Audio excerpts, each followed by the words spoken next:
خوش آمدید۔ آج ہم بات کرنے والے ہیں افراط زر یعنی انفلیشن کی۔ یہ وہ چیز ہے جس کا اثر ہم سب کی جیبوں پر پڑتا ہے۔ کبھی سوچا ہے کہ کیوں ہر گزرتے دن کے ساتھ چیزیں مہنگی ہوتی جا رہی ہیں؟ تو چلیں آج اس معاملے کو ذرا آسان زبان میں سمجھتے ہیں۔ یہ سوال ہم سب کے ذہن میں آتا ہے، خاص طور پر جب مہینے کے آخر میں حساب کتاب کرتے ہیں کہ بھئی پیسے تو اتنے ہی ہیں، لیکن ان پیسوں سے خریدی جانے والی چیزیں کم کیوں ہوتی جا رہی ہیں؟ آخر ہمارے پیسوں کی طاقت کم کیوں ہو رہی ہے؟ اور یہ صرف کسی ایک کا مسئلہ نہیں، یہ ایک عام تجربہ بن چکا ہے۔ تنخواہیں وہیں کی وہیں ہیں، لیکن خرچے ہیں کہ آسمان سے باتیں کر رہے ہیں۔ جو چیز پچھلے سال 1000 روپے کی تھی، آج وہی 1200 کی مل رہی ہے۔ یہی احساس ہمیں مجبور کرتا ہے کہ ہم اس کے پیچھے کی وجہ کو جانیں۔ تو اس سوال کا سیدھا سادہ جواب ہے افراط زر۔ اکثر لوگ جسے مہنگائی کہتے ہیں، وہ دراصل افراط زر کا نتیجہ یعنی سمٹم ہے۔ افراط زر خود بیماری ہے، مہنگائی تو صرف اس کی ایک علامت ہے۔ اچھا، تو اس بات کو ذرا ذہن میں بٹھا لیں۔ ایک سنہری اصول ہے، افراط زر قیمتیں بڑھنے کی وجہ ہے، نتیجہ نہیں۔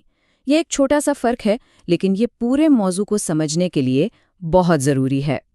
اسے یوں سمجھیں کہ اصل میں چیزیں مہنگی نہیں ہو رہیں، بلکہ ان چیزوں کو خریدنے کے لیے جو کرنسی، جو پیسہ ہم استعمال کریں، اس کی اپنی قیمت، اس کی اپنی قدر کم ہو رہی ہے۔ چلیں ایک مثال سے اس کو واضح کرتے ہیں۔ فرض کریں ایک موبائل فون ہے، پچھلے سال وہ فون 1000 روپے کا تھا۔ اس سال وہی فون خریدنے جائیں تو 1200 روپے دینے پڑ رہے ہیں۔ تو یہاں اصل بات کیا ہوئی؟ فون تو وہی ہے، اس میں کوئی تبدیلی نہیں آئی۔ بدلا کیا؟ ہمارے پیسے کی قدر بدل گئی۔ اب اسی فون کو خریدنے کے لیے ہمیں زیادہ نوٹ دینے پڑ رہے ہیں، مطلب ہمارے روپے کی ویلیو کم ہو گئی ہے۔ ٹھیک ہے، تو اب یہ تو سمجھ آ گیا کہ انفلیشن ہے کیا، لیکن یہ ہوتا کیوں ہے؟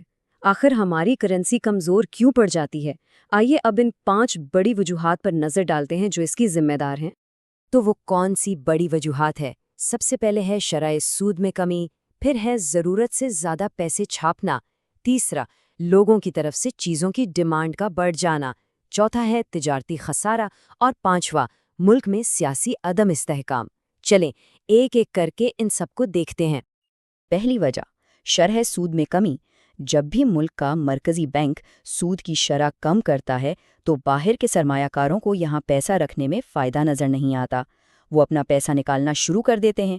اس سے ملک کے پاس ڈالر اور دوسری کرنسیوں کے ذخائر کم ہو جاتے ہیں اور ہماری کرنسی کمزور پڑ جاتی ہے۔ دوسری وجہ ہے بہت زیادہ نوٹ چھاپنا۔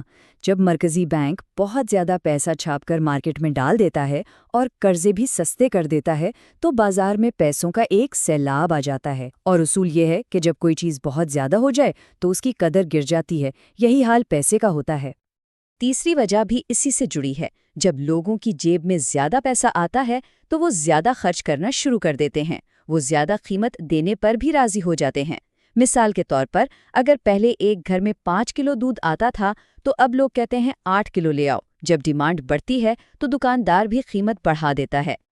چوتھی وجہ ہے تجارتی خسارہ، مطلب جب کوئی ملک باہر سے چیزیں منگوا تو زیادہ رہا ہو لیکن دنیا کو بیچ بہت کم رہا ہو۔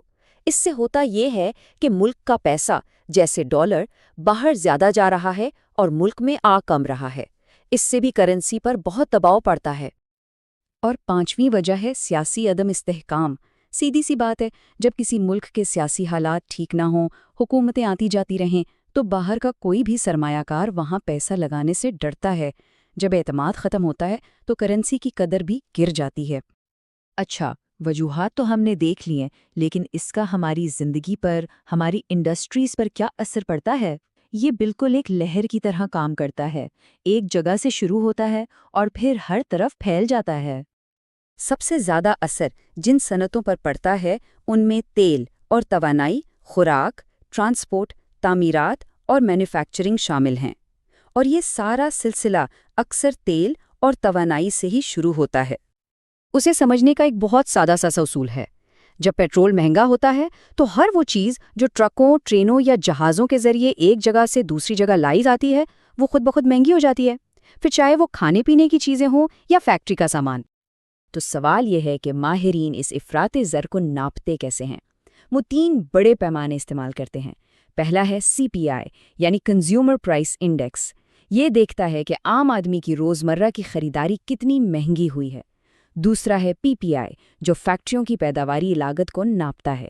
اور تیسرا ہے کور انفلیشن جس میں سے کھانے پینے اور توانائی کی قیمتیں نکال کر باقی معیشت کو دیکھا جاتا ہے۔ تو کیا اس معاشی بخار کا کوئی علاج ہے؟ جی بالکل۔ حکومتیں اور مرکزی بینک اس افراطی زر کو کنٹرول کرنے کے لیے کئی طرح کے اقدامات کرتے ہیں۔ آئیے دیکھتے ہیں کہ ان کا علاج کا منصوبہ کیا ہوتا ہے۔ عام طور پر 3 بڑے اوزار استعمال کیے جاتے ہیں: شرح سود کو بڑھانا، نئے نوٹ چھاپنے پر کنٹرول کرنا اور ٹیکس اور سبسڈی کے ذریعے مارکیٹ کو سنبھالنا۔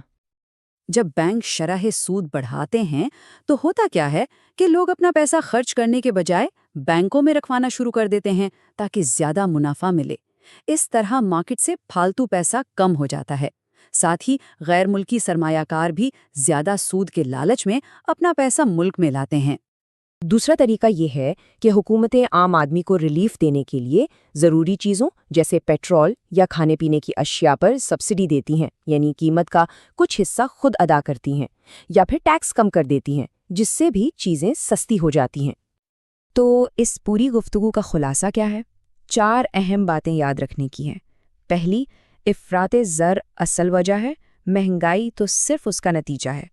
دوسری، جتنا زیادہ افراط زر ہوگا کرنسی اتنی ہی کمزور ہوگی۔ تیسری، شرح سود بڑھانے سے کرنسی مضبوط ہوتی ہے، اور چوتھی، شرح سود کم کرنے سے کرنسی کمزور ہوتی ہے۔ امید ہے کہ ساری وضاحت کے بعد افراط زر کا تصور کافی حد تک واضح ہو گیا ہوگا۔ اب اس نئی سمجھ کے ساتھ جب بھی کوئی معاشی خبر سنے گا یا پڑھے گا تو شاید اسے ایک بالکل مختلف زاویے سے دیکھ پائے گا، اور یہ سمجھنا کہ قیمتیں کیوں بڑھتی ہیں ہمیں اپنے مالی فیصلے بہتر طریقے سے کرنے میں مدد دیتا ہے۔